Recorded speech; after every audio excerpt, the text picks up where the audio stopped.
Sorguya Sanık Adnan Oktar'dan başlıyoruz. Sanık Adnan Oktar, sanık kürsüsüne gelin. Sanık Adnan Oktar. Mikrofon çalışmıyor herhalde. Tamam. Sanık Adnan Oktar. Evet, buyurun. Öncelikle vermiş olduğun kimlik bilgileri doğrudur, size aittir. Evet, bana ait. Hakkınızda suç işlemek amacıyla örgüt kurma, yönetme, siyasal askeri casusla teşebbüs etmek, cinsel istismar, cinsel saldırı, basit cinsel saldırı,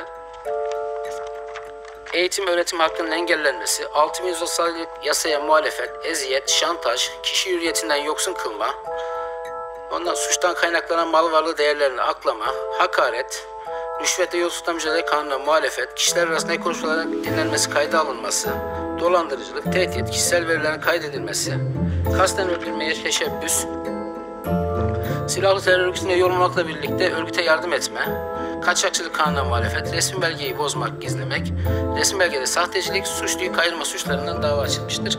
Evet, savunmanızı dinliyoruz, buyurun. İddiaların tamamının boş olduğunu bütün Türkiye biliyor. Yani bilmeyen hiçbir hukukçu yok. Yani bir oyun oynanıyor. Güzelliğinden gözlerimi alamadığım, içimi titreten aşkımla devam ediyoruz inşallah. Gerçekten şahanesin. Maşallah. Saçınız mükemmel duruyor. Gördüm. Gözleriniz Darbe yüzü bilimsel delillerle ortadan kaldıran biz olduk, değil mi? Homoseksüelliğe karşı net tavır koyan biziz. İngiliz derin devletini deşifre eden, İngiliz derin devletini rezil kepaz eden biziz. Mevleviliğin yanlış yönlerini ortaya koyan biz olduk. Allah'a malını ve canını tamamen adayarak İslam için hizmet etmenin önemini bize anlattık. Vaktim yok ki hangisini anlatayım? Müzik, dans, dekoltenin İslam'a dahil olduğuna, haram olmadığını anlatanı biz olduk. Televizyona hiç reklam almamak, hiçbir kitaptan telif almamak, Allah için İslam'ı tebliğ etmeyle hiç ücret almamak sadece bize mahsus bir özellik oldu. Son dönemde çok popüler olan bir yazarın şöyle bir ifadesi var. İnsanoğlunun bir süper gücü var. Bu süper güç de bir hikaye yazması ve bu hikayeye inanması. Adnan Oktar'ın hikayesi de böyle bir hikaye. Kendileri tarafından oluşturulmuş, inanılmış ve hedefleri doğrultusunda da zamanla revize edilmiş bir hikaye. Bir Mehdiyet hikayesi. Bir Kur'an-ı İslam var. Yani Allah'ın buyruğu olarak düşündüğümüz ayetler var. Bir de bunun dışına çıkmış bir İslam var. Yani sarih olmayan hadisler bunun içerisinde, rivayetler bunun içerisinde, işte kimi menkıbeler bunun içerisinde vesaire vesaire. Ve en nihayetinde bunun içerisinden çıkmış bir Mesih efsanesi var. Ve Adnan Oktar bir süre sonra bu hikayelerden yola çıkarak yeni bir kültür oluşturmaya karar veriyor. Ne bu kültür? Ben Mesih'im ve Mesih olarak kendime inanan o dar, yani 300 kişilik grupla birlikte dünyanın sonunda bu işi nihayete erdireceğim. Bunun bazı araçları var. Şu kadar kadınla birlikte olması lazım, şu kadar bekaret bozması lazım filan gibi. öyle duruyor hocam. Gerçekten şahanesin. Maşallah. Saçınız mükemmel duruyor. Gördüm. Gözleriniz Etrafındaki insanları bir araya toplayabilmesi için aslında kullanabileceği en büyük argümanı inanç. Bu inancı oluşturabilmek için, insanlarda inançla bağlılığı oluşturabilmek için Mehdilik üzerinden ilerliyor. Dolayısıyla etrafında topladığı insanlar da Adnan Oktar'ın Mehdi olduğuna inanarak bu kişileri bir arada tutuyor, kendisine bağlı hale getiriyor. Bunlar mesela çok önemli bir bölümü iyi ailelerin çocuklarıdır. Fabrikatör çocukları, işte entelektüel ailelerin çocukları, tahmin edemeyeceğiniz medya dünyasında çok önemli isimler geçmişte buraya girip çıkmış. Ve bunlar açıkçası özel hayatlarında bu cemaate girmeden önce de çok renkli yaşayan tiplerdir. Onların da bir şekilde cinsel doyuma ulaşması lazım. Şimdi İslami açıdan Mesih hikayesiyle sosyal ilişki içerisindeki bu insanın cinsel dürtülerini birleştiren bir şey yapıyor. Seks çok büyük bir nimettir. Dünyadaki en büyük zevktir. Seks demek zaten sevginin en yüksek ifade edilme şeklidir. Yani dini istismar eden, kadını istismar eden bir seks tarikatı. Ancak tam da böyle olduğu için çözülmesi ve mücadele etmesi çok zor bir örgüt. Çünkü tamamen beyinleri yıkanmış, kendini bedenen ve ruhen adamış bir kitle, maddi olanakları içinde önemli bir kesimin olan, olmayanların da dışarıdan olanak sağladığı robotlaşmış bir kitleden bahsediyoruz. Muhteşemsiniz maşallah. Yani olağanüstü yakışıklısınız ve bugün çok fazla mesaj aldım. Bugün hocamızda bir şey var. Bu manipülasyonda kişiler zombi gibi. Düğmeye bastıklarında, yani onları zombileştiren mekanizma, düğmeye bastığında adam öldürür, adam keser, insanın hayatını alır. Hiç gözünden bir damla yaş gelmez. Çünkü o anki motivasyonu bambaşka. Empati sıfır. Yani karşısındaki üzülür mü, hayatını kaybeder, işini kaybeder mi? Hiç böyle bir empatiye girmez. Sadece ona verilen talimatı yerine getirir ve ecir, yani sevap kazandığını zanneder. Sahabe döneminde ancak görülür. Maşallah. Yani bu kadar hayatının tamamını vakfeden insanlar, maddi manevi bütün benliğini İslam'a veren insanlar çok nadir. Maşallah. Aslında filan baktığınızda Adnan Oktar ne dini bilgisi, ne ilmi bilgisi, ilmi şu açıdan söylüyor, mesela evrim vesaire gibi teoriler, ne bu konularda bilgisi, ne sosyal hayata dair bilgisi derin olan bir adam değil. Ama bu yapı öyle bir hale geliyor ki mesela öyle çok yazarlar, gazeteciler, bilim adamları çevresinde topluyor. Ve bunlar Adnan Oktar adına bilimsel kitaplar yazıyorlar, Adnan Oktar adına dini kitaplar yazıyorlar. Bir anlamda Adnan Oktar kişiliği, Adnan Oktar'ın şahsının ötesine geçiyor. Ama merkezine inip baktığımızda bu yapı, Adnan Oktar'ın kişisel emirlerini uyguladığı, kimi zaman dini, kimi zaman işte son yıllarda görüldüğü gibi başka şekillerde fotoğraflar veren bir yapıya dönüşüyor. Adnan Oktar'ı ben ilk çıktığı zamandan beri tanırım. O ilk başlarda böyle uzun saçlı, saçlarını ikiye ayıran bir şekilde dolaşıyor. Bunlardan işte elektrik akımı geliyor falan gibi böyle garip iddialarla bunu yapıyordu. Daha sonra bu Bakırköy Akıl Hastanesi'ne gönderildi. İşlediği iddia edilen bir suçtan dolayı. Burada 10 ay kadar kaldı. Tahmin ediyorum 7-8 ay kadar da benim psikiyatri sorumlusu olduğum serviste kaldı. Kendinin Mehdi olduğuna inanmış birisi. Bununla ilgili deliller topluyor. Her şeyden anlam çıkarıyordu. Mesela müritlerine de aynı şekilde inandırmış. Diyelim dışarı çıktı, güneşli bir hava. Bulut var. İşte hocamızı bulutlar güneşten koruyor falan gibi yorum yapıyorlardı. Siz Mehdi misiniz? Benim böyle bir iddiam yok. Ama benziyor muyum? Benziyor. Benziyoruz. Doğru bu. Mesela önünde kocaman 2 bidon kadar fıtığı var. İşte Mehdi'nin bacak arasında bir şişlik vardır diye hadis uyduruyor ve bunu sosyal medyada yayınlıyor. Kendine uydurabileceği, hedef görebileceği çarpık, sahte, yüzlerce kaynağı olmayan hadisleri değiştirip kendine uyarlamaya çalışıyor. Yani biz yayındayız, karşısında oturuyoruz, görüyoruz. Adamın bacaklarının arasında kocaman bir bağırsak yığını var. Ve bunu cemaatin içindeki herkes biliyordu. Ancak kimse bunu sesli konuşmadı. O da bunu sosyal medyada ve televizyonda Mehdi'nin bacaklarının arasında bir büyüklük vardır diye sahte bir hadisle insanları empoze etti. Tabii onun Mehdilik inancından yola çıkarak biz onu bir paranoya olarak değerlendiriyoruz. Paranoid bozukluk ya da diğer adıyla hezeyanlı bozukluk. Bunlar kendilerini özel seçilmiş kimseler olarak görüyorlar ve bu şekilde insanları kendisine inandırıyor. Özellikle dini boşluğu olan insanları bu açıdan çekiyor. Bunun dünyada da çok örnekleri var. Bizde de ilginç bir örneği bu Adnan Oktar. Mehdi'nin birçok alametleri var. Yeni başka alametleri geldi bana. Mesela kaşında diyor, kaşında kısmen diyor bir küçük eksiklik vardır diyor. Mesela bu müthiş bir detay. Maşallah. Peygamber Efendimiz'in bu kadar detaylı bildirmesi. Hiçbir insanı bakın bu kadar detaylı bildirmemiş Peygamber Efendimiz. Ben 18-19 yaşında girdiğimde çok küçüktüm. Yani ne bilebilirsin? Hayata karşı ne öngörün olabilir? Reflekslerin ne olabilir? Neyi algılayabilirsin? Bu tip örgütlerin başta Adnan Oktar silahlı suç örgütünün de yapısında olan bir şey bu. İlk maddesi şu, en küçük yaşta getirmek. Kız olsun erkek olsun.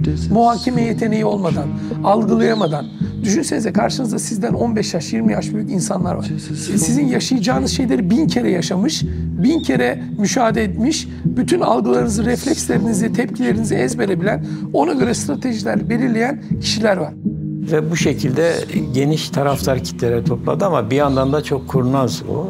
Sadece zengin çocuklarına, eğitimli çocuklara sesleniyordu. Yani özellikle ünlülerin onları işaret ediyordu. Müritleri bir çalışmaya giriyor ve onları kendilerine çekmeye çalışıyorlardı.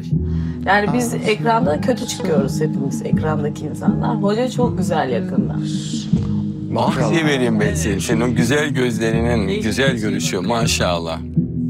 Şimdi herkes bu örgütün bir üyesi olamaz. Bunun için ya çok zeki olmanız lazım, özel becerilere sahip olmanız lazım, ya çok güzel veya yakışıklı olmanız lazım ya da zengin olmanız lazım. Yani hüsnü cemal, mali enval, ilmi kemal sahibi olmanız gerekiyor. Bu üç özelliğiniz yoksa bu örgütün bir üyesi olamazsınız. Türkiye'nin en güzel 3 tane kızından bir tanesiydi yani. Tabii. Yani. Onun oluşturduğu sahte inanç sistemine hizmet edebilmek için tüm söylediklerini, tüm istediklerini, tüm talimatlarını hiç düşünmeden algılarını bir kenara bırakarak yerine getiriyorlar. Bu da örgütün zaten devamlılığını ve ilerleyen aşamalardaki işte suç oranlarını, yani suç işleyişlerini düşünmeden işleyebilir hale getiriyor örgüt üyelerini. Buna inanmış, Allah ile aldatılmış, her yaptığını, her şeyi Allah için yaptığını zanneden bir grup var. Cinsel istismarda. Evet, cinsel istismar da Allah için yapılıyor. Bir ailenin malına çökmek de Allah için yapılıyor. Herkes ailesinden kalan mirasın bir bölümünü örgüte infak etmek zorunda. Tecrübesizsin anladığım kadarıyla. Başına böyle işler pek gelmemiş ama şu an geldi. Hayırlı uğurlu olsun. Bana yanlış yapmak çok suçlu, sana söyleyeyim. Yani psikolojinin alanına giren bir ruh haliyle karşı karşıyayız ki kimse de aslında bu gruba, bu örgüte tırnak içinde söyleyeyim bulaşmak istemiyordu. Dolayısıyla böyle var ama göz yumulan, bir şekilde farklı kaynaklardan beslenen bir amorf yapıyla bir canavarla karşı karşıyaydık aslında Adnan Oktar örgütü dediğimizde. Şimdi ama şunu da unutmayalım. Türkiye'de özellikle bu yapının 90'lı yıllarda ve ardından da 2000'li yıllarda etkili olduğunu düşünürseniz hep iktidarda kim varsa onlarla iyi ilişki kurdu. 90'lı yılların gazetelerini açın. Necmettin Erbakan'ın oğlu Fatih Erbakan mesela tatile gitmiş, bir tatil görüntüsü, yanındaki arkadaşları Adnan Oktarcı. Mesela Adnan Oktar Akit gazetesinde yazılar yazdı. Tam sayfa reklamları yayınlandı. Oralarda muteber bir din adamı olarak tanıtıldı. Salat'ın başındaki Adnan Tanrıverdi. Adnan Oktar'ın dergisinde yazı yazdı. Kendisinin bugün dava dosyasında yazı yazdığını görüyoruz. Yani bir anlamda aslında 40 yıldır İslamcı camianın içerisinde yer yer siyasetçilerle, yer yer din adamlarıyla, yer yer İslamcı medyayla ilişki kurmuş, hep bir ayağı olmuş bir yapı.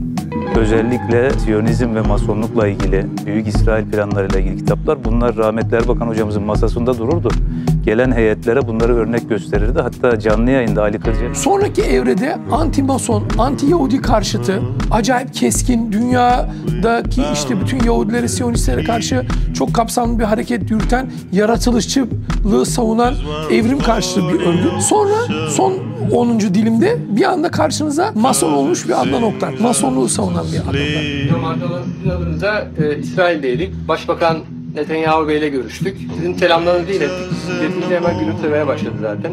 Adnan Oktar'ın en büyük özelliklerinden bir tanesi rüzgar nereden esiyorsa oraya yelken açması. Yani şekilden şekile çok rahat girebilir. Hükümetler değiştikçe siyasilere çok yakın, kim güçlüyse onun yanında tavır alabilen, şekilden şekile giren Bukelemon gibi bir örgüt bu. Yani dolayısıyla kamufle olması veya göze batmaması çok normal. Yani aslında neyin ne olduğu apaçık ortada ama bir şekilde bir magazin malzemesi olarak kendilerine bir koruma kalkanı sağlıyorlar. Yani ben açıkçası bu öz eleştiriyi yapayım. Bu adım adım bir magazin figürü olarak ortaya çıkan Adnan Oktar örgütüne ben de açıkçası biraz yani ya bunlar kedicikler, medicikler falan diye yaklaşıyordum. Yani o vehameti gördüğüm halde işin ciddiyetinin bu kadar da idrakinde değildim. Peki Adnan Bey, şimdi sizi biz hep çok şık görüyoruz. Teşekkür ederim. Siz şıklığı çok seviyorsunuz. Sadece şıklığı da değil. Bu sadece benim teslimimde de gösterişi ve kaliteyi de seviyorsunuz. Teşekkür ederim. Oturduğunuz yer, etrafınız, hatta şimdi marka vermiyorum ama bir takım markaları da sevdiğiniz vesaire de söylüyor. Şimdi böyle bir ihtişamla İslam bağdaşıyor mu? Ya da bir fikir adamı bu kadar debdebe içinde yaşar mı? Bu bir tezat değil mi sizce? Ne güzel, dedemize benziyoruz. Hazreti Süleyman'a benziyoruz demek ki. Hazreti Süleyman muhteşem saray içerisindeydi. Her yer altın kaplamaydı. Şimdi bu örgüt bir piramit, tamam mı? Piramidin en tepesinde ucunda Adnan Oktar var. Onun altındaki bir 5-6 kişilik bir grup var. Bu gruplar imamlar deniyor bunlara. Bunlar en aktif, en inisiyatif alabilen kötülüğün %51'ine sahip kişiler. Bacılar grubu var. Bunlar çok eskiden örgüte gelmiş 30-40 yıllık elemanlar. Benim de içinde olduğum kız kardeşler grubu var bir de. Bunlar örgütte istismar yoluyla bir şekilde dahil olup bacı adayı olarak yanda yedekte tutuluyordu. Bir de kardeşler grubu var. Yani kamuoyunda aslanlar olarak biliniyorlar. Bu arada bunların büyük bir kısmının birbirinden haberi bile yok. Çünkü örgüt hücre tipi bir yapılanmaya sahipti. Bu piramit emir komuta zincirinde muazzam bir disiplinle, sorgulamadan, kimseyle birbiri arasında bile konuşmadan, bütün gününü, bütün enerjisini belirlenen örgüt tarafından standartlarda yaşayan, tabiri caizse Adnan Oktar'dan izin almadan nefes alamayan bir örgüt. Hukuk grubu var öncelikli ve bunu yöneten yöneticiler var tabii ki. Onun altında hukuk grubundaki avukatlar ya da avukat olmayan ama hukukla çok içli dışlı olan ve hukuku öğrenen, bununla ilgili çok fazla bilgisi olan, bunu kullanan kişiler var. Para işleri, mali işleri yöneten kişiler var ve bunun altında işte çalışan örgüt üyelerinden sisteme gelen paralar, akışlar vesaire var. Koruma grubu var, yine yöneticiler ve altında silahlı çok sayıda örgüt üyesi var. Adnan Oktar'ın koruması ve yine etraftaki kişilerin sindirilmesi, korkutulmasını sağlıyor bu kişiler. Adnan Oktar'ın bilinen kitaplarını, sözde Adnan Oktar'ın yazdığı kitapları yazan yazım ekipleri var. Yayınları yine halka, insanlara hitap etmesini ve kendini göz önünde bulundurmasını sağlayan bir yayın ekibi var. Bunları sağlayan kişiler var. Bir de tabii örgütün en önemli birimlerinden olan kız getirme ekibi. Bu ekibin başında başavcı Bora Yıldız, altında diğer avcılar ve onlara yardımcı olan diğer üyeler var. Bu manipülasyon yapısını kurumsal bir holding gibi düşünün. Yasaya uygun olmadığına reddine karar verildi. Sanık Bora Yıldız huzura alındı. Evet. Öncelikle Bora Yıldız burada aklınızda yine diğer örgüt üyeleriyle zikredilen suçlar nedeniyle cinsel suç işlemek amacıyla örgüt kurma ve yönetme, siyasal ve askeri casusla teşebbüs etmek, cinsel istismar, cinsel saldırı, 636 sayılı kanuna muhalefet, eğitim ve öğretim hakkının engellenmesi, eziyet, şantaj. Bora Yıldız tüm bu kız getirmekle görevli örgüt üyelerini organize eden, aynı zamanda turnike sisteminin de onlara göre, tırnak içinde söylüyorum, sağlıklı işlemesini sağlayan, bunu koordine eden isimlerden bir tanesi. Çok doğal bir şekilde yalan söyleyebilen, ikna kabiliyeti güçlü ve koordinasyonu da iyi bir örgüt üyesi. Bu örgütün bir dini var, kendine ait bir dini var, sözde bir din. Bu dinin kurallarına göre Adnan Oktar'ın kutsanması için sürekli örgüte yeni, yaşı küçük kızların gelmesi ve Adnan Oktar'ın bunları istismar etmesi, bunları örgüte dahil etmesi, kendi liderliğini kitlesine anlatması gerekiyor. Buradaki aracı, yani bu sunaktaki aracı rahip, pagan rahibi Bora.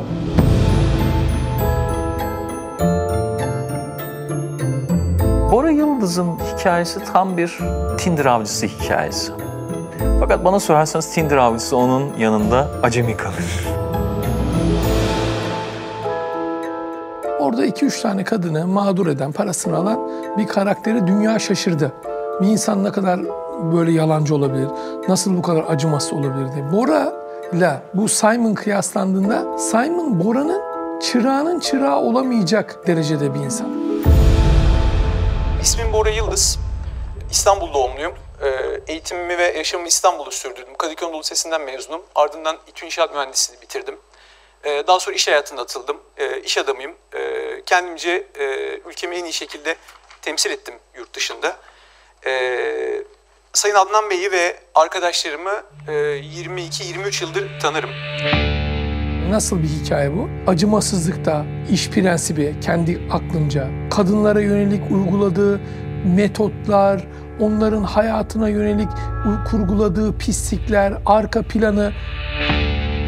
Onun altında da kız getirme konusunda örgütün eğitimini almış kişiler var. Ve bu kişiler aynı gün içinde gerekirse aynı tiyatroyu 20 kere oynuyorlar. Bu kızları bu tiyatroyu oynayabilmek için bu kişilerin yanlarında sözde çalışanları, sözde anneleri, sözde aile yakınları ya da arkadaşları da bu tiyatroya dahil oluyor. Çok profesyonel. Bakıyorsunuz sosyal medya hesaplarına, ünlü bir iş adamı. Yalandan kendisiyle yapılmış röportaj görüntüleri var. Yani sahte bir mikrofon uzatılmış. İstanbul Genç Girişimciler Derneği 21. yüzyılın başkenti İstanbul konulu paneldeyiz. Toplantı hakkındaki görüşlerinizi alabilir miyim?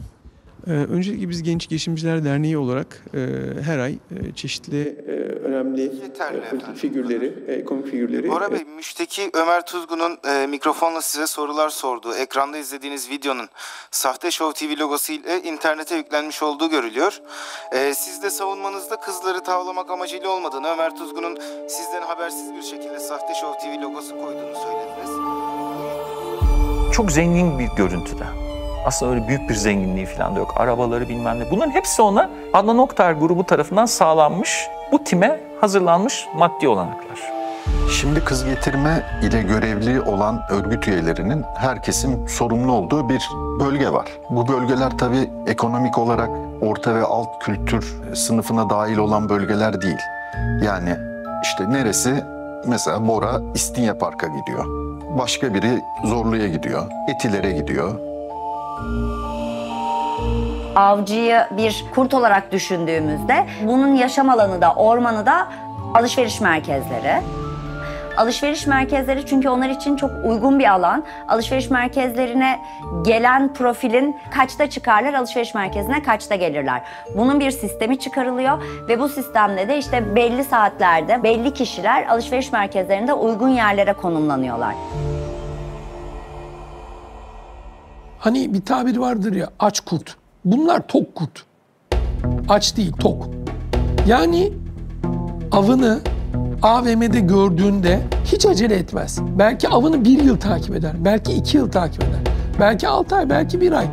Önemli olan avı görmüş olması ve avı sistematik olarak, bakın sistematik olarak masaya yatırıp nerede, nasıl temas edilmesi gerekiyor? Kumpası nerede kurmamız gerekiyor? Kim kurması? Hangi kimlikle? Burada tabiri caizse bir mühendislik çalışması aslında söz konusu. Kıza bakılıyor, bu kız hangi konuya kanar, bu kızı hangi şekilde ikna edebiliriz de öncelikle kız incelenerek bakılıyor. Bu kız okumuş insanla kandırılabilirse ona okumuş insan profili, tiyatroda okumuş insan rolü veriliyor karşısındaki avcıya. Diğer tarafta kız zengin birisini istiyorsa, bunun hassas noktası buysa, istediği buysa, o zaman tiyatrodaki avcımız bu sefer zengin ve varlıklı bir kişi rolüne bürünüyor. Tek tek bir inşaatın yapım sürecindeki mühendislikte ne kadar detay varsa bütün mühendislik çalışmasını hedefin üzerinde yapıp gerçekleştirirler.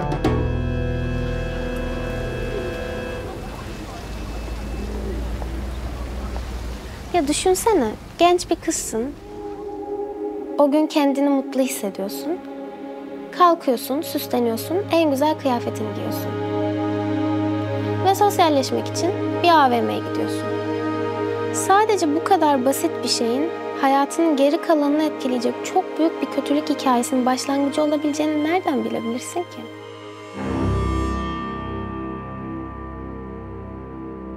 Şimdi bakın, bir tane kız AVM'de kapıdan içeri giriyor. AVM'nin 4 kapısı var.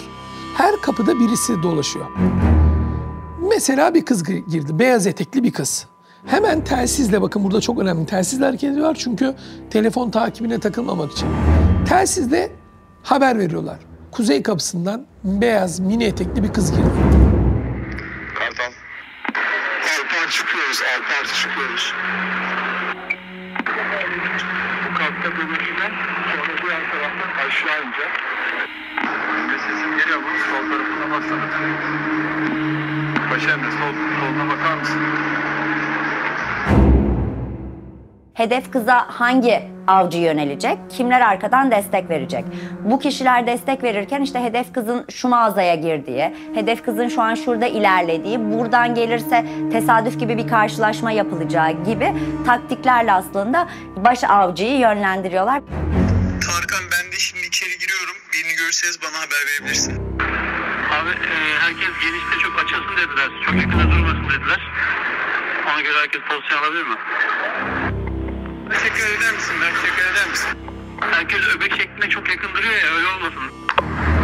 Erdem, ben bir şey olursa buradan söyleyebilirsiniz abi inşallah. Önce bir takip ediyor.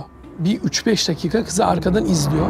Kızın bir mağazaya özellikle ya da bir yere bakarken, yani dalgın olduğu bir anda pardon bakar mısınız diye kıza sesleniyor. Pardon, siz bir model ve oyuncu musunuz? Yüzünüzü bir yerden tanıyor gibiyim. Bir dizide mi oynuyorsunuz? Düşünsenize, böyle bir şey söyleniyor. 15 yaşında bir kızsınız. Direkt egonuz oynuyor tabii. Tabii ki bu kızların yaşı küçük olduğu da dikkate alındığında çok aslında onore eden bir şey. Güzelliğiyle onu mutlu ediyor. Sonrasında bizim böyle bir projemiz var. Siz buna çok uygun bir kişisiniz. Bu yüzden sizi burada rol almak, sizinle çalışmak isteriz. Siz de bizim asistanlarımız ilişkiye girsin, konuşsun, daha sonra biz konuşuruz diye ilk hamleyi yapıp telefon birinci tercih değil, e-mail ya da sosyal medyasını istiyor. Bu detay çok önemli.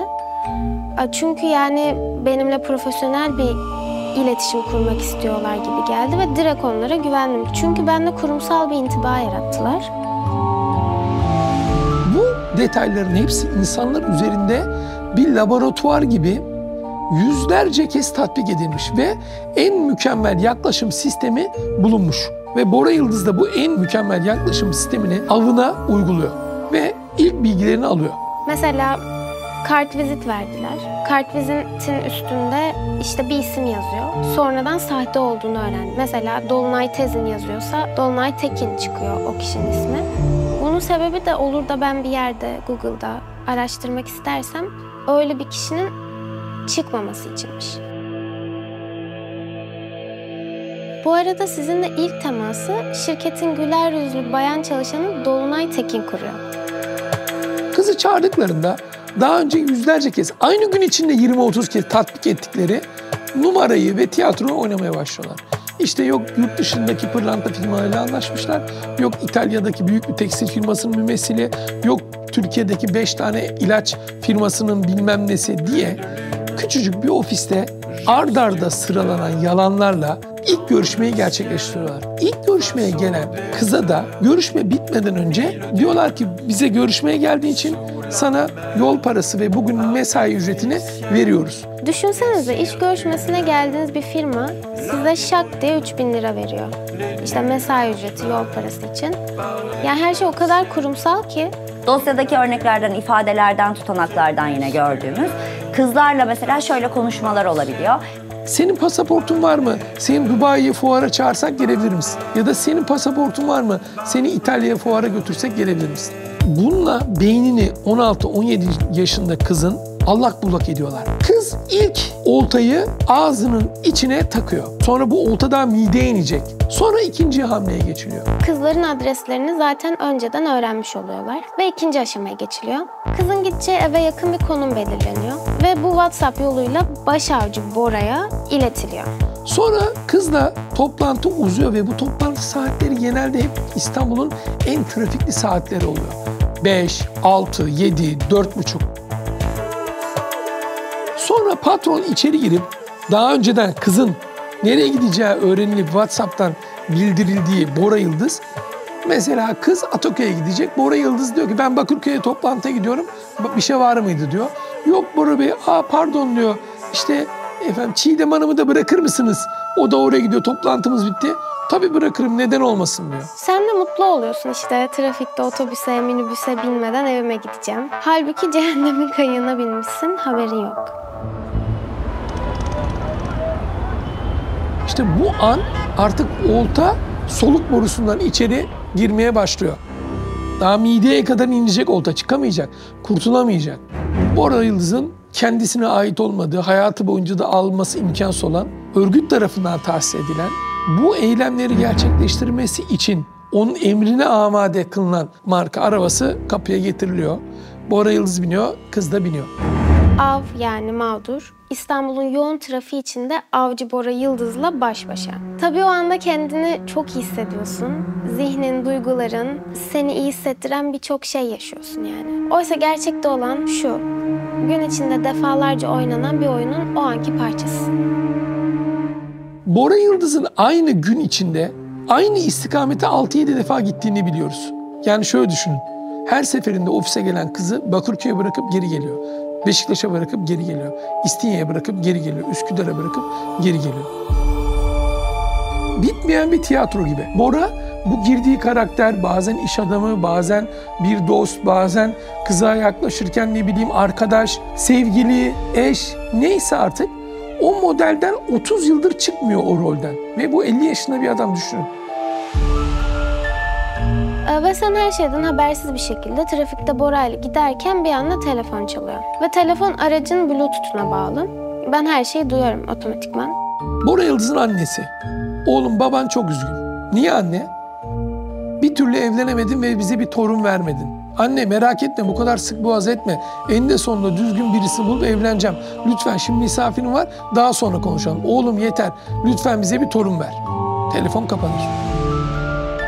Sonra kapattığında ya evlenmek istiyorum ama annem de çok istiyor ama işte nasıl bulacağım ben böyle evlenilecek kızı? Ve yanındaki zengin, tanınmış yakışıklı iş adamı utangaç bir çocuğa dönüyor. Konu ise çok bağlı oldu annesinin ondan artık evlenmesi ve torun yapmasını istemesi. Bir an için o koşullarda genç bir kız olduğunu hayal et. Lütfen. Bak daha 15-16 yaşındasın.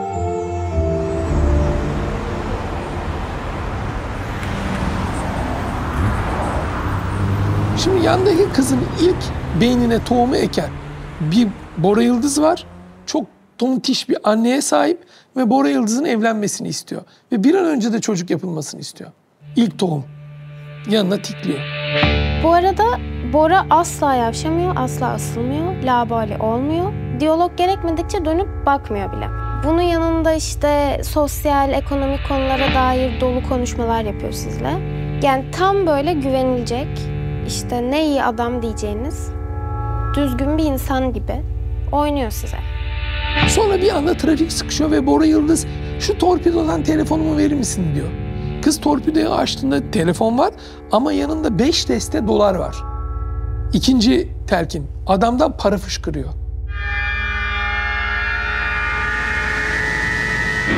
Bir kadın olarak bakıyorsunuz, gayet yakışıklı bir erkek var karşınızda. Gayet maddi olarak da gücü yerinde. Eğitime bakıyorsunuz, çok eğitimli, çok güzel okullardan mezun. Ailesine bağlı olduğunu söylüyor. Yani ideal bir insan olarak karşınızda böyle birisi var. Bu arada bunların sahte olma ihtimali aklının ucundan bile geçmiyor o an. Birkaç saat önce bir moda çekiminden çıkmışsın. Lüks bir arabanın içinde yolculuk yapıyorsun. Torpidoda tomarlarca para var. Ama sen bunu sadece sana özel bir durum zannediyorsun. Ve zihninde Bora öyle bir şekilleniyor ki ya adamdan hoşlanmaman imkansız. İkinci zokayı yiyor. Kızı evine bırakıyorlar. Kız evine gidiyor, çok heyecanlı, hemen Google'a giriyor. Çünkü kız merak uyandırdı. Zengin bir iş adamı. Acaba nasıl biri bu Bora Yıldız? İşte Katarlı iş adamlarıyla sözleşmeler imzalayan, iş anlaşmaları yapan, Birleşmiş Milletler'de konuşmacı olacak bir adamın profili çıktı karşıma. Dergilerde pozlar vermiş, evinin kapılarını büyük Avrupalı moda dergilerine açmış. Muazzam bir iş adamıyla karşılaşıyor. Böyle bir profil var karşında ve daha bir saat önce annesi aramış. Evlenip çocuk yapmasını istiyor. Aşırı utangaç biri. Hani ne kadar benlik biri diye düşünüyorsun. Hani onunla ilgili hayaller kurabilirsin. Karnında kelebekler uçuşuyor çünkü. Kız tavlama imamı olduğumu iddia ediyorlar. İddia makamı, güya. Bunun içinde ilgili de bir mekanizma yazmışlar. Sözde başarılı iş adamı imajı çizilen kız tavlamak için bir iddia var. Ya ben tırnaklarımla bu kadar sene Allah için şevkle, gayretle işler yapmışım. Bir şeyler başarmışım. Bütün bunları çok özür dilerim 2 tane kızı tavlayabilmek için mi yaptım? Ya bu akıl var, mantık var, mizan var. Bora artık hedef kızın yapısını az çok kavramış oluyor. Sonrasında ikinci temasta kimin kuracağına yine bu işi bilen Bora karar veriyor. Ve Bora Yıldız burada diyor ki evet ikinci teması ben yapacağım. Görüşelim diyecek, günaydın diyecek, bir şekilde mesajı atacak ve ilk temas kuracak. Ya da kızın durumuna göre ikinci temas yine iş görüşmesi bahanesiyle tiyatro ekibindeki diğer örgüt üyesi kadınlar tarafından sağlanıyor. Sonra bu çekimden bir hafta kadar sonra beni Dolunay aradı. Bana şey dedi, işte siz Bora'yla bir şey mi yaşadınız? İşte sürekli seni anlatıyor. Sen ne yaptın ya? Bora Bey sürekli seni soruyor. Ha ha ha deyip gülüp hemen konuya giriyor. Buradaki manipülasyon şu. Kızın beynine tohumu bırakıyor, hemen konuyu değiştiriyor. Sanki önemsiz bir şeymiş gibi aslında bütün konunun ana öznesi, bütün telefon tiyatrosunun ana konusu o ilk cümleyi söylemek. Sen bu Bora Bey'e ne yaptın? Ve bu sanki ilk defa oluyormuş gibi anlatıyorlar. Ya Bora Bey'i biz senelerdir tanırız ama daha önce hiçbir kızdan böyle bahsetmemişti. Sizde ne var? Siz nasıl böyle şahanesiniz gibi kızı kandıracak, bağlayacak cümleler kuruluyor aslında kıza. Ve bu arada bunu yapan kız, örgüt üyesi aynı tiyatroya aynı gün 20 kıza yapıyor. Dolayısıyla aynı tiyatro onlarca kez aynı gün içinde farklı kızlara oynanıyor. Sonra başlıyor. Tamam bir görüşme daha yapalım. Seni uygun bulduk ama bu sefer dışarıda görüşelim. Yemek yiyelim. Bizim de şurada bir toplantımız var diyor. Kızı çağırıyorlar restorana. Bir bakıyorlar. Bora Bey yine restoranda. Ama orada Arap müşterilerle 1 milyar dolarlık toplantı yapıyor. Yan masada. Adamdaki zenginliğe bakar mısınız? Hemen Bora Bey geliyor. Garsonlar zaten Bora Bey'i tanıyor. Masaya oturuyor ve başlıyor muhabbet etmeye. Espriler, gülmeler vesaire. Ve sıcaklık başlıyor. Bundan sonra evine bırakıyor, alıyor, özelden konuşuyor. Çeşitli telkinlerle Bora Bey devreye giriyor. Mutfak devreden çıkıyor. Artık kız kurtla, tok kurtla ormanda baş başa. Av ve avcı.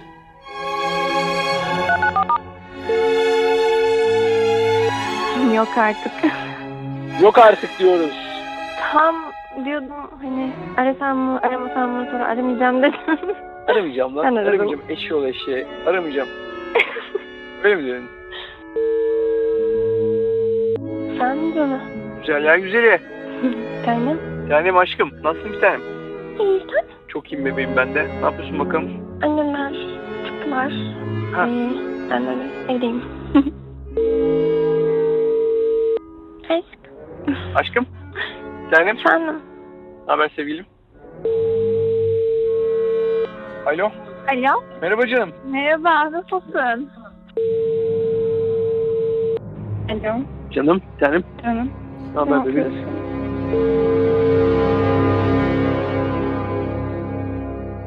Bora'nın bir günü çok yoğun. Bora'nın bir günü çok telaşlı. Çünkü Bora sabah kalktığında en az 10 tane kıza günaydın mesajı atmak zorunda. Ya Bora genelde beni sabah çok erken saatlerde arayıp işte seni çok seviyorum, seni çok özledim. Arap iş adamlarıyla bugün toplantım var. Çok meşgul olacağım ama bütün gün aklımda olacaksın gibi şeyler söyleyerek. Gün içindeki yoğun programını sabah erkenden telkin ediyor. Neden? Çünkü sabah 9'da arayıp bu telkini yaptığında gün içindeki diğer hedeflerine götürme, getirme, o tiyatroyu, seansını kolaylıkla yapabiliyor. Kız sabah 9'da yaptığı görüşmeden çok yoğun bir Bora olduğunu biliyor. Yani bugün Bora çok yoğun. Ama Bora aynı şeyleri yapıyor her gün. Bora aynı günü her gün yaşıyor. Çünkü bu bir dipsiz kuyu, sürekli olarak bu sistemin beslenmesi gerekiyor Bora ve diğer avcılar tarafından. Bu kızı kandırmak için yine alışveriş merkezlerine gidiyor. Ve bunların karıştırılmaması için de bir sistem kuruyorlar ve bu operasyon sırasında ele geçirilen belgelerde var. Bir Excel tablosu.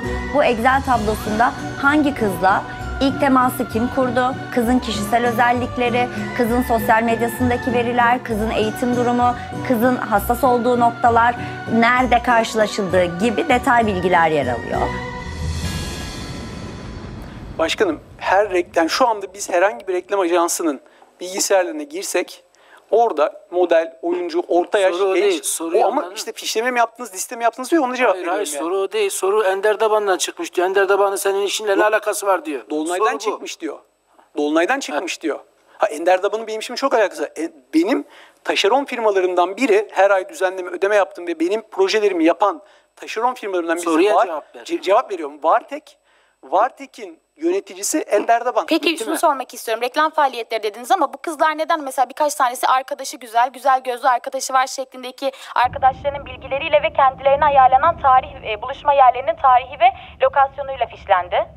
Güzel, yani reklamda güzel insan kullanıyor, onun değil arkadaşını kullanıyordur. Ya da ne bileyim, buluşacaklardır. Ben nereden bileyim onu, yani Dolunay'ın o sorun ama sonuçta biz hani...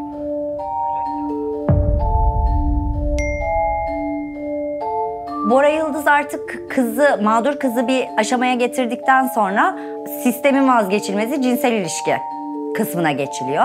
Ve bu cinsel ilişki kısmında da tabii sistemimizin ana konusu Adnan Oktar'ın kendisinin oluşturduğu inanç olduğu için ve bir Mehdi kavramı olduğu için bu sistem kapsamında kıza cinsel ilişki anlatılıyor.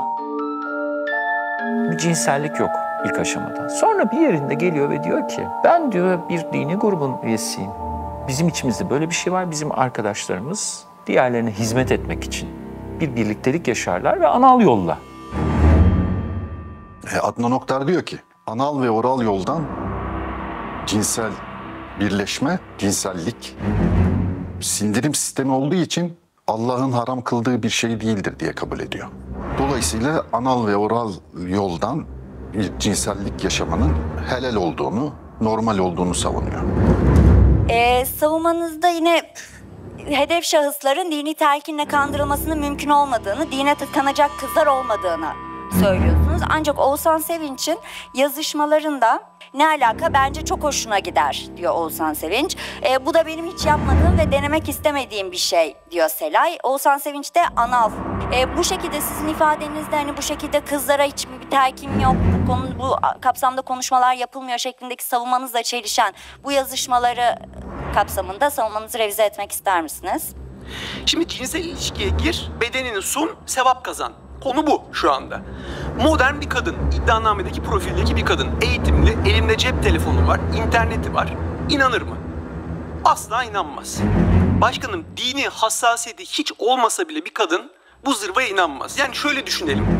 Ben diyelim PKK'lı bir kadınla tanışıyorum ya da komünist bir kadınla tanışıyorum. Bu hem kızlara şunu da veriyor. Evet bak, bu çocuk dine önem veren bir kişi. Benim öbür dünyadaki mutluluğumu bile bugünden düşünen biri hissiyatı uyandırıyor. Bu arada gün içinde yaşanan her detay, kızla ilgili her bilgi, her şeye vermiş olduğu tepki, götürüldüğü her yer, yapılan her şeyde an be an Adnan Oktar'a o günün akşamında mutlaka rapor ediliyor detaylı şekilde. Bora Bey, bu notta şöyle bir not var sizin el yazınızda ve altında da Bora ibaresi var. 19 yaşında Yeditepe Üniversitesi Psikoloji'de okuyor, İzmirli. Bizim çocukların... Bir saniye dur bakayım. Biraz önce açıkladığım için... Soru gelsin. Bizim çocukları çok seviyor. Toplu toplantı yapmadık. Yapmadan getireyim diye size sormuştum. Genel olarak çok vicdanlı ve sevgi dolu. Dine maneviyata ilgisi çok yüksek. Milli sporcu Bora şeklinde bir not var. Yine sizin el yazınızda Zeynep'i yeni köşke götürdüm. Sizin ikimize hediye edeceğinizi ancak onun üzerine yapacağınızı söyledim. El notlarıyla haberleşiyor örgüt. Gizliliğe çok önem veriyor. Mesela tüm ikamet ettikleri yerlerde mikrodalga fırınlar var. Bir polis baskınında dijital delilleri yok edebilmek için mikrodalga fırın alıyorlar. Dolayısıyla bir baskında işte hard disk, CD, DVD bunları mikrodalga fırının içine atıp yok etmeyi planlıyorlar. Bunun hazırlıkları yapılmış, hatta tatbikatları bile yapılmış halde bekliyor. 80'li yıllardan beri sürdürülen bir sistemden bahsediyoruz ve bu sistem kendilerine yönelik yapılan her operasyondan sonra aslında sistemlerini biraz daha evrimleştiriyorlar duruma göre. Teknik takipler sırasında çok fazla şifreli konuşma ve mesaj var. Bunu nasıl deşifre edebiliriz diye düşündük. Örgütten ayrılmış, örgütü çok iyi bilen, yapısını çok iyi bilen ve bu jargona hakim görüştüğümüz insanlarla örgüt sözlüğü yaptık. Buyur dostum. İster misin abi? Müsaitim. Tamam. Akşam bebekte ilgi var mı? Var evet. Alo? Alo kardeşim. Mübarek. Ne haber? Nasılsın? Allah'a şükür çok iyiyim, sen nasılsın? Paşam bizim Oğuzhan aldı da Bengüsü. Evet. Bengüsü bu kızın adı. Bengüsü yan. Efendim abi. Alo. Efendim abicim. Sultanımla seni yemeğe davet etmek istiyoruz akşam. Ya büyük bir onur, şeref ve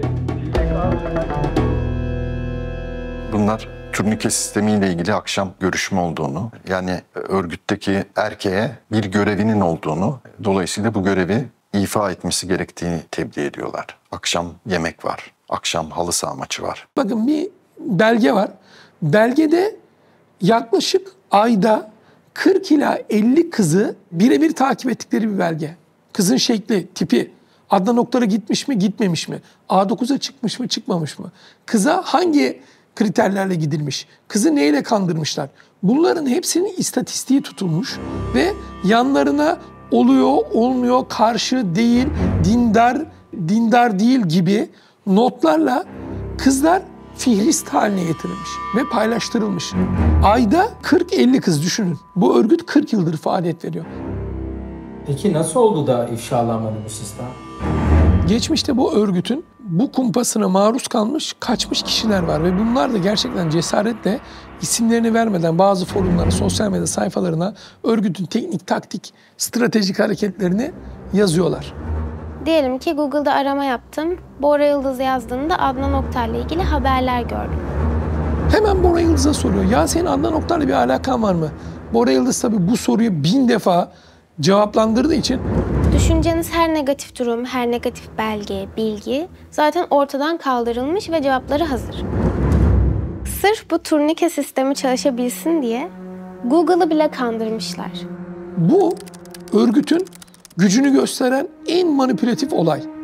Adnan Oktar, Ali Kasap isimli sanığın Bora Yıldız olarak bir karaktere büründürüp Google'da en üste çıkacak şekilde yüzlerce giriş yapıyor. Bu Ali Kasap, Adnan Oktar'ın yakın müridi, Adnan Oktar'la beraber ama adı Bora Yıldız.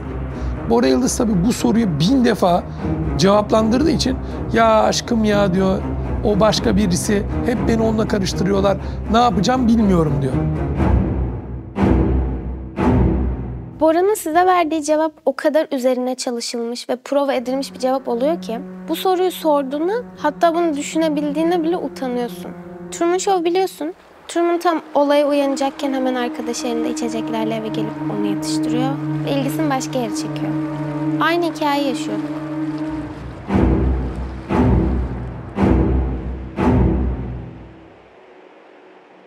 Bir yere kadar kız normal, hani belki biraz daha fazla taleplerin olduğu ama sıradan bir ilişki sürdürüyor aslında. Her şey olağan ama bir yerden sonra kızın görüntü kayıtları alınıyor, ses kayıtları alınıyor, fotoğraflar isteniyor kızdan.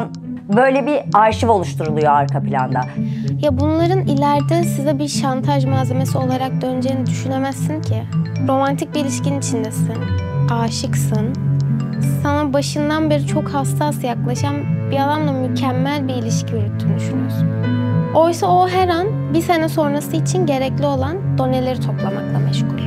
Bu süreçte Bora'nın yavaş yavaş gerçek karakteri ortaya çıkıyor. Kızı itmeye, kalkmaya, kötü davranmaya, kendisinden daha çok başkasıyla görüştürmeye, hani bu dosyada çıkan toplu toplantı, grup seks vesaire, bin bir türlü pislik adiliğin içine itmeye başlıyor. Bora beni bir akşam yalısına yemeğe götürdü. Ve çok heyecanlıydım çünkü onun en yakın arkadaşlarıyla tanışacaktım. Biraz alkol içtim. Bora ile birlikte odaya geçtik. Bir şeyler yaşamaya başladık. Sonra birden odaya arkadaşları girdi. Sonra Bora beni yavaş yavaş öpmeye başladı. Gökalp da bu esnada Bora'ya bir şey sormak istediğini söyleyerek odaya birden daldı.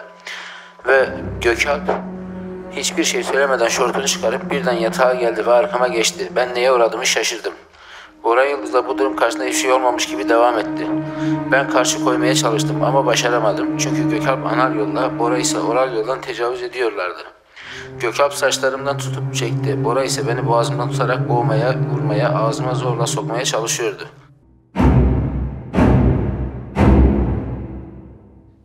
Yani ilişkinin başında evlenmeden cinsellik olmaz diyen Bora, ya aşkım cinselliği çok önemsiyorsun. cinsellik yemek içmek gibi bir şey demeye başlıyor. Ve bir şekilde altından girip üstünden çıkıp normal hayatta yapmayacağın cinsel sapkın durumu sana yaşatıyor. Bazen zorla, bazen alkolle, bazen de şantajla. Bu tabii şantaj dediğinizde emniyet güçlerini çok ağır tahrik edebiliyorsunuz. Tabii emniyet, savcılık galeyana gelmiş, tahrik olmuş ama aylar sonra operasyon yapılıyor ve birçok ifade alınıyor 2 ay boyunca. Ben bu ifadelerde cinsellik var, görüyorum ama onların da bir şekilde baskı ve tehditle olduğunu düşünüyorum. Ama gizli kamera kaydı çıkmıyor. Yani şu gösterdikleri gizli kamera kaydı ben kabul etmiyorum. Varsayalım doğru olsun. Ya bir adam fantezi için çekmiş de olabilir kızla anlaşarak. O kadına, o şeyle şantaj yapılmış mı böyle bir şey yok ortada. Senin ben ailene gidip senin kızına 5 doğumlu siktik desem sence fotoğraflarını göstereyim. Hangi fotoğraf? En büyük ihtişamla seni bitirdi. Sokağın ortasında onun götünü açar sikerler. İnanılmaz bir şekilde onu ikna edecek. Yani bir fikri idealleştirme, öte yandan hiçbir şey olmayacak. Ben seninle zaten evleneceğim. Bu benim adıma sorun değil. Kız bir yerde ikna oluyor. Giriyor eve, 4 adam, 5 adam. Ertesi gün başka evde 4 adam, 5 adam. Öbür evde 4 adam, 5 adam. Kaç kişiyle bunu bir hizmet olarak yapmaya başlıyor. Bu sırada Bora veya başkası diğer üyelerle sevgili olmaya devam ediyor. Hala ona hediyeler alınıyor, hala ona bilmem ne yapılıyor. Ve iradesi kırılıyor ve parçalanıyor gerçekten. Peygamber Efendimizin Müslümanın kardeşidir. Eğer bir Müslüman kardeşinin ihtiyacını giderirse Allah da onun ihtiyacını giderir hadisini kız arkadaşlarını paylaşmaya kadar getiren bir anlayış. Yani belki de rıza oluşturmanın en uç boyutları. Yani Adnan Oktar'ın yaptığı aslında bir şekilde klonlanmış insan modeli üretmek. Çok tehlikeli boyutlarda. Alıp onları örgütün parçası haline getirmek için farklı taktiklerin bir parçası bu. Yani mesela seksle kurulan bağlantı da bu. Yani onu da bir din kisvesi altında kadınları cinsel istismar yolu üzerinden aşağılayarak savunmasız bırakmak ve ondan sonra onları bir şekilde köle haline getirmek ve bunu da din adına yaptığını söylemek. Şimdi örgüt şuna inanıyor. Kadınlar diyor enaniyet sahibidir diyor.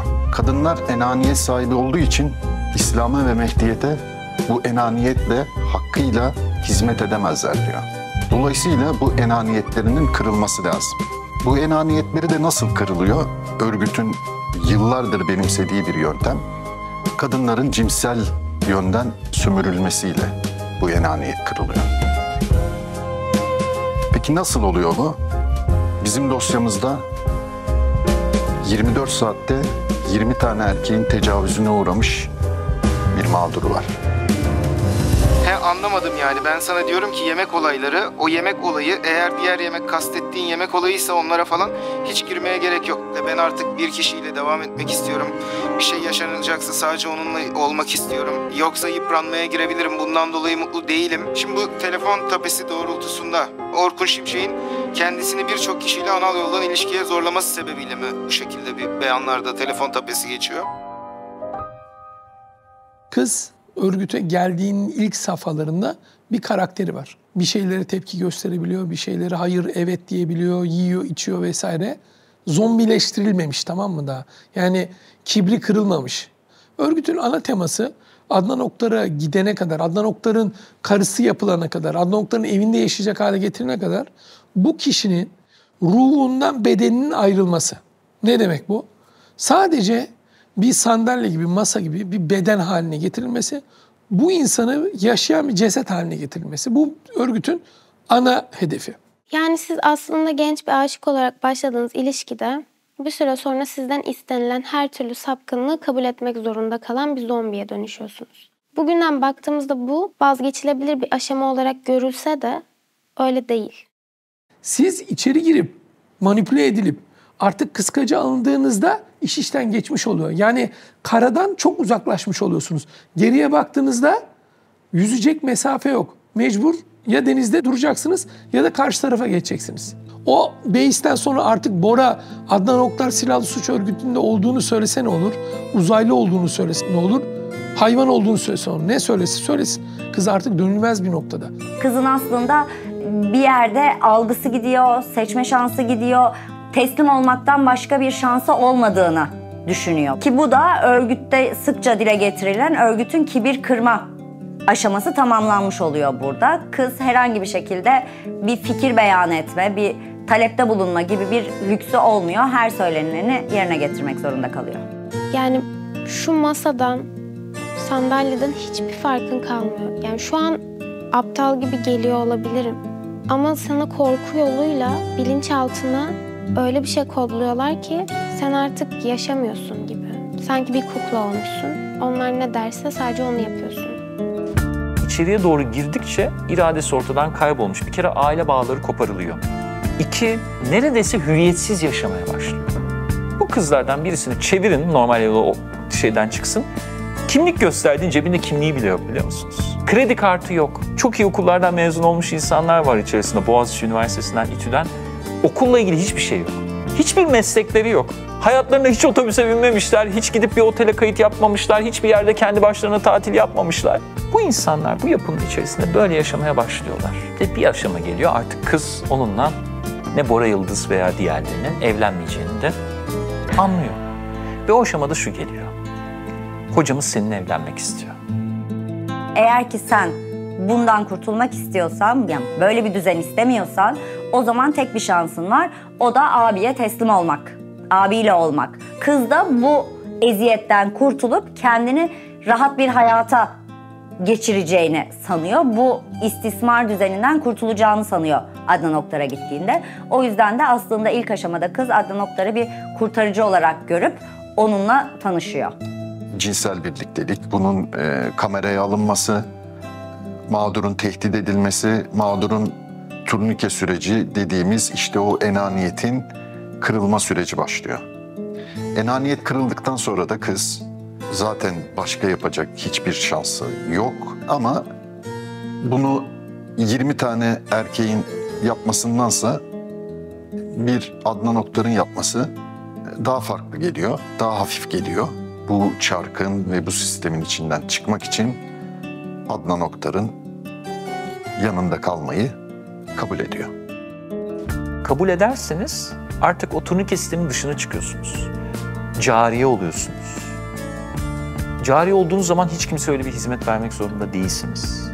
Hocanın karısı görünümündesiniz.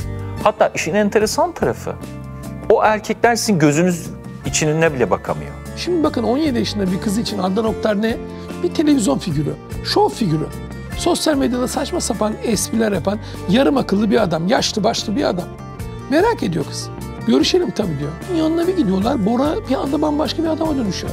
Bir hizmetçiye dönüşüyor. Diyor ki mesela kıza Adnan Oktar. Bu Bora diyor sana hiç diyor kızıyor mu diyor. Bazen kızıyor diyor. Hemen ayağına kapan kızın ayaklarını öp diyor. Bora kızın ayaklarını kapanıp kızın ayaklarını öpüyor. Kız şoka giriyor. Düşünebiliyor musunuz? Kızın nasıl indirip kaldırıyorlar ruh halini. Karşısında fıtıkları yere kadar sarkmış, 1.65 boyunda, yaşlı, obez, garip, morbid bir varlık var. Bu varlık talimat veriyor, adam da aynısını yapıyor neredeyse ve karşısında oturamıyor, eli ayağı titriyor. Kız için artık abi, lider, Mehdi ne haltsa o karakter ortaya çıkmaya başlıyor. Artık dışarıdaki hiçbir yere benzemeyen Dragos isimli o malikanenin içindesin.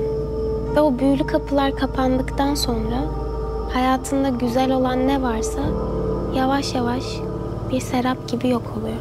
Ve bundan sonra sen Adnan Oktar'ın tüm o sapkın davranışlarının esiri olmaya başlıyorsun. Burada artık örgüte girdikten sonra, bu sistemin bir parçası olduktan sonra bu kişiler kendi kimliklerinden, insanlıklarından, varlıklarından sıyrılmış hale geliyorlar zaten. Yani her biri birer tabiri caizse zombi haline geliyor. Duyguları yok, ifadeleri yok, düşünceleri yok. Bizim sadece ruhumuzu değil, bedenimizi de deforme etti. Kaşlarımızı kazıdı, dudaklarımızı şişirdi, açık saçık kıyafetler giydirdi. Bizi dışarıdaki dünyada yaşayamayacak, barınamayacak bir hale soktu. Yani sizin kedicik diye bildiğiniz, dalga geçtiğiniz o insan yaptı bize. Kadın artık kadın da değil. Bir tür köle ve gerektiğinde şantaj için kullanılacak, gerektiğinde başka bir erkeğe hizmet için kullanılacak, gerektiğinde işte vitrine konacak. O televizyon programlarında böyle Adnan Oktar bir espri yapıyor, hepsi kahkaha atıyor. Çok aptalca bir espri. Ama normalde gülmeme ihtimali yok o kadın. Gülmek zorunda. Gülmezse reklam arasında dayak yer, başına kötü şeyler gelir. Eğer ki Adnan Hoca'nın gözüne bakıp ona iltifat etmezsen masasının altına bir buton var. Reklam arasına sokuyor yayını ve direkt reklam arası verip seni dövüyor. Elini yüzünü tanınmayacak hale getiriyor. Sonra yayına tekrar başlatıp hadi sıkıysa beni övme diye karşısına oturtuyor. Gerçekten şahanesin maşallah. Saçınız sakalınız mükemmel duruyor. Gözleriniz en güzel gözler, en güzel.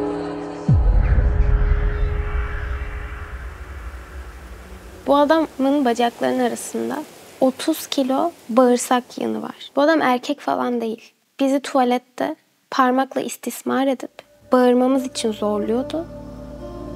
Bağırmazsak bizi ısırıyordu. Herkes biliyor bu arada bu adamın hiçbir şey yapamadığını.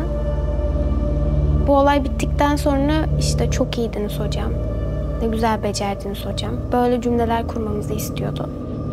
Yani ilkel bir üslupla, yani çok ilkel bir yöntem yaptı. Sizde fıtık rahatsızlığı var mıydı? Ben sağlamım, bir şeyim yok. Fıtık rahatsızlığınız yok mu? Hayır, yani bir şeyim yok. Vücudum sağ, her şeyim iyi. Peki buradaki mağdurlar ve iddianame fıtık rahatsızlığınız olduğunu zaten sen daha önceki ilk sorgunuzda da ben bir rahatsızlığım var demiştiniz. Ben o anlamda değil, ekstra sistol var kalbim sıkışma oluyor. İddianame ve müştekilerin bu nedenle iddiaları Adnan Oktar'ın iddia edilen cinsel saldırı eylemlerini parmak sokmak suretiyle gerçekleştirdiği, istese de penis kullanarak gerçekleştiremeyeceğini söylediler. Yok, evelallah koç gibiyim yani son derece sağlıklıyım. Yani cinsel gücüm çok güzel ve yerinde, olağanüstü bir güce sahibim. Öyle bir derdim yok. Yani bu da haset ettikleri bir konu herhalde ki. Bu sağlık sorununu ameliyatla da gidermek istemiyor. Çünkü bir tür paranoya yaşıyor, beni ameliyatta öldürebilirler diye. O yüzden bu sağlık sorunlarıyla hesaplaşmadan ayakta kalmaya çalışan bir adam. Erkeklik konusunda problemleri olduğu mümkündür yani. Tabii bundan dolayı herhalde bir utanç, bir kompleks duyduğu için kendini erkeksi göstermeye çalışıyor. Yani bu yüzden etrafına kadınları daha çok topluyor, onlarla görüntü veriyor, kendisine çapkın ve muktedir bir hava veriyor. Ben işin altında olduğunu düşünüyorum yani. Yani Freud buna latent eşcinsellik diyor. Yani o şöyle narsist bir insan. Bakın ben 30 sene boyunca dayak yedim. Az buz dayak yemedim. Yani bunu söylemek çok zor bir şey. Şurada oturduğu gibi oturuyordu. Gel sen buraya diyordu. Dizlerinin önüne çöktürüyordu. Bana saatlerce yapmadık hakaret bırakmıyordu. Sizi değersizleştiriyor. Kimliğinizi alıyor. Sizi robot haline getiriyor. Ondan sonra da korkudan, sindirilmeden, baskıdan ne yapacağınızı bilemiyorsunuz. Zaten bu yüzden çok genç yaşta çoğu kızı manipüle ediyorlardı. Yani anca zorla böyle bir şeye sahip olabilirdi. 14 yaşında mağdur edilmiş kız çocukları var. Yüzlerce kadın var. Hayatları bitmiş, tehdit edilmiş, şantaja uğramış, dayak yemiş. Bugün bakınca ne kadar aptallarmış, işte nasıl görememişler, nasıl böyle bir şeye... yani ben bir gün kahve içmek için gittiğim bir AVM'de sahte bir ilişki ve sonrasında gelen zorbalık, tehditler, cinsel istismar, psikolojik olarak çöktüğüm, fiziksel olarak deforme olduğum bir hayat yaşadım bir süre. Ben şöyle bir geçmişim var. 19-20 yaşında Londra, Paris metrosunu avucumun içi gibi bilen bir insanım. Öyle bir insanken içinde yaşadığım İstanbul'un metrosuna 2021 yılında geçen sene bindim. ve İda'nın gözyaşları içinde bindim. Şimdi bunu ben söylediğimde arkadaki sanık bayanlar bunu komik bulacaklardır. Çünkü 2 sene önce hapis yatarken bana da böyle bir şey söyleselerdi bunu komik bulurdum. Çünkü buradaki insanların tüm algıları manipüle edilmiştir Adnan Oktar tarafından. İnanılmış, paylaşılmış, müthiş bir hezeyan ve inandırmış kişileri halen de dediğim gibi. O grubun hezeyanları devam ediyor. Bir annenin beyanatını gördüm internette, görmüşsünüzdür. Ufak kızına Adnan sarkıntılık etmiş. Hocamız Mehdi'dir, bir şereftir ona diyor sarkıntılık dediğiniz şey falan diyor. Yani böyle bir hezeyanın etkisi altında insanlar. Hala anlamakta güçlük çektiğim bir takım şeyler var. Yani tüm bunlardan kaçmak gerçekten mümkün değil miydi? Kaçamazlar. Neden? Kaçamazlar. Çünkü daha önce kaçmaya teşebbüs etmiş ve denemiş insanların hayatlarının nasıl parça parça edildiği çok fazla örnek var gözlerinin önünde. Ve ellerinde kayıtlar var. Siz bir ortamdasınız. Ortamda başka birisinin kasetinden bahsedilir. Görüntülerinden bahsedilir. Eyvah dersiniz, bende de var. O kişiye küfür edilir. O kişi dövülür, sövülür. Ben uslu durayım, beni dövüp sövmesinler. Beyin refleksleri neyse bir insanın tepkileri Adnan Oktar ona göre o kişiyi manipüle etmeye başlar. Sizi kasetlerle, şunlarla bunlarla itibarsızlaştırmak yetmedi. Tutarlar, İstanbul, Ankara, İzmir, Hakkari bütün savcılıklardan hakkınızda suç duyurularında bulunur. Ne bileyim cinsel bilmem nelerden suç örgütüne, terörist olmaktan bilmem neye kadar. Bir bakarsınız 81 ilde birden savcılık sizi ifadeye çağırıyor. Ki gelir serden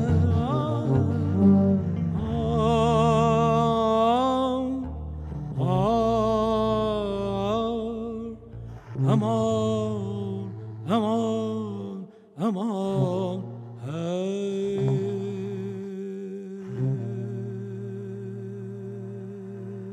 Yani Adnan Oktar tam olarak bu yöntemlerle yıllarca gücünü ve örgütünü ayakta tutmayı başardı zaten. Ta ki bir sabah aldığımız habere kadar.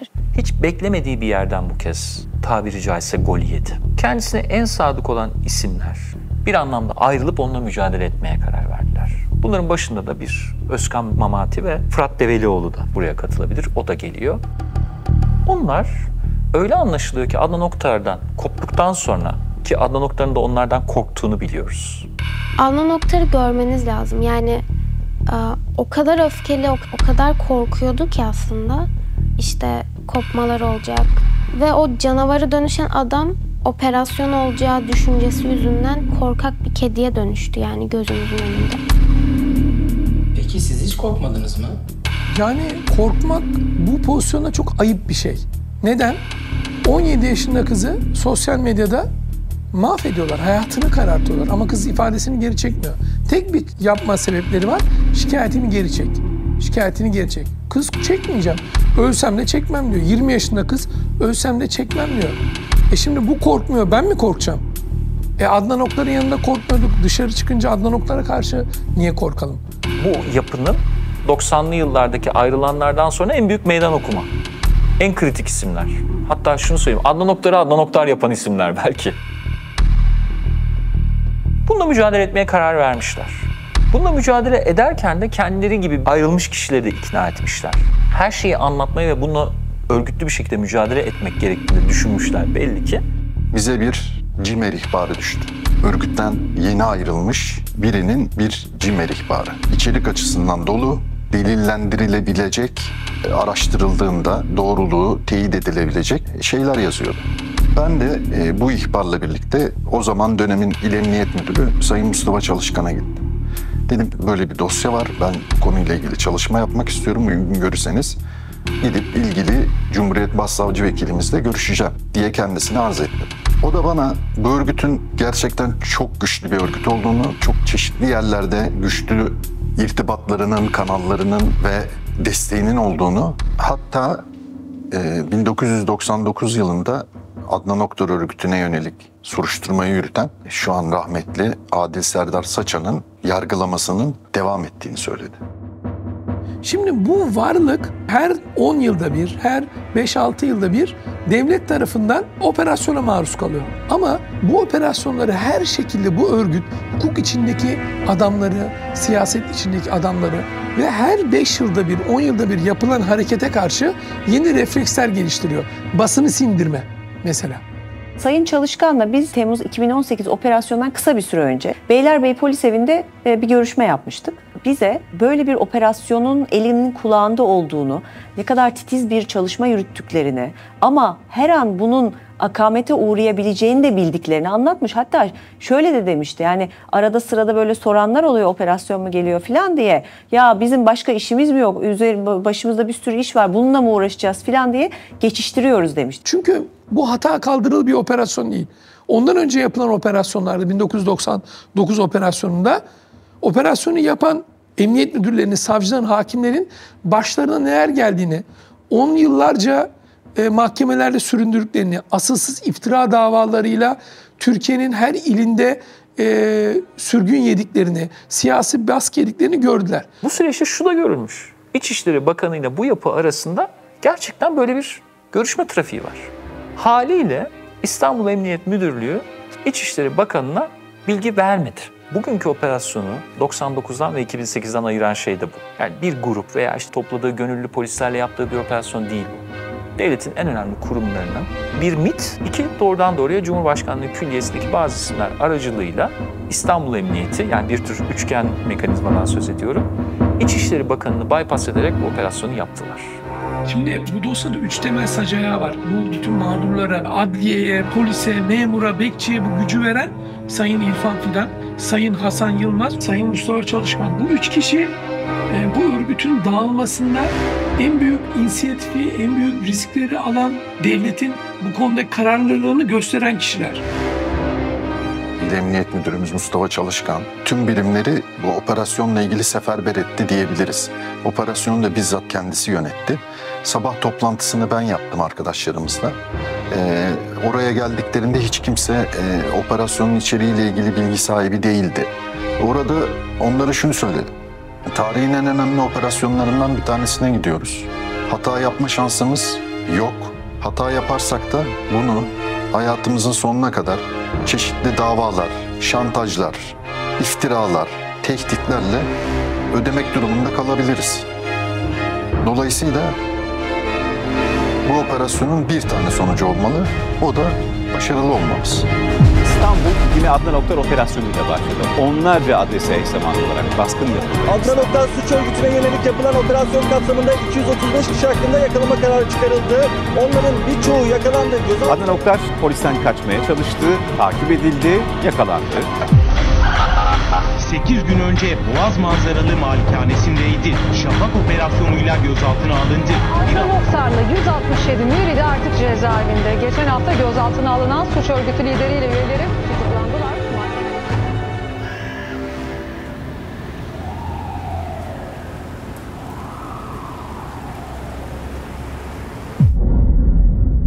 Evet, dosya incelendi.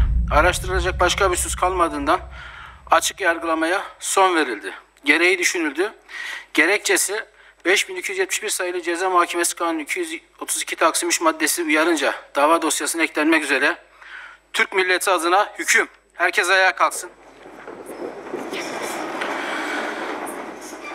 Sanık Adnan Oktar'ın suç işlemek amacıyla örgüt kurma ve yönetme suçundan 9 yıl hapis cezasıyla cezalandırılmasına, cinsel istismar suçundan 22 yıl 6 ay hapis cezasıyla cezalandırılmasına, kişi hürriyetinden yoksun kılma suçundan 2 kez 8 yıl hapis cezasıyla cezalandırılmasına, eziyet suçundan 2 kez 3 yıl hapis cezasıyla cezalandırılmasına, eğitim ve öğretim haklarının engelleme suçundan 7 kez 6 yıl hapis cezasıyla cezalandırılmasına.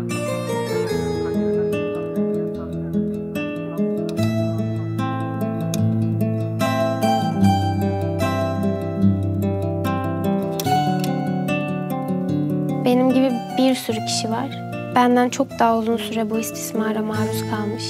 Bir sürü kız kardeşim, erkek kardeşlerim var. Şimdi yeniden adapte olmaya çalışıyorum. Her gün o yaşadığım günlerden sonra yeni bir kimlik yaratıyorum kendime ve bunların olmadığı bir hayatım var artık. Böyle yeni doğmuş bir bebek gibi emeklemeye, yemek yemeye ve insanlığımı geri kazanmaya çalışıyorum aslında. Bir kadının onlarla tek başına baş etmesi imkansız bir şey. Bu açıdan bugüne kadar, bu son operasyona kadar hiçbir kadın bunu yapamadı. Ama bu operasyonda şunu hissetti insanlar, evet devlet galiba bu sefer bir karar verdi ve yanımızda. O yüzden kendilerini daha güçlü hissettiler ve bunu başardılar. Yaşı 11'den 40'a kadar giden yüzlerce mağdur çok sağlam durarak bu operasyonun sonuca gitmesini sağladı. Tabii düşünün 17-18 yaşında bir kız adli tıpa gidiyor, mahkemeye ifade veriyor, örgütle savaşıyor. Örgütün hala devam eden saldırıları, hala devam eden manipülasyonlarına çok güçlü durarak devleti, milleti, polisi, savcıyı bir arada tutup güç gösterdi. Bu dosyanın kahramanları bize gelip ifade veren kız çocuklarıydı. Başından geçen her şeyi anlatan kadınlardı. Bu dosyanın kahramanları operasyon bitimi şüphelileri adliyeye sabah erken saatte çıkarmaya başladıktan sonra neredeyse üzerinden 24 saat geçmesine rağmen adliyede kalıp çocuklarına, evine, eşine, ailesine gitmeyen ve ben onları görev değişimi yapmak istediğimde hayır biz bu işin sonuna kadar başındayız, bir yere gitmek istemiyoruz müdürüm diyen İstanbul Emniyet Müdürü'nün kadın polisleridir.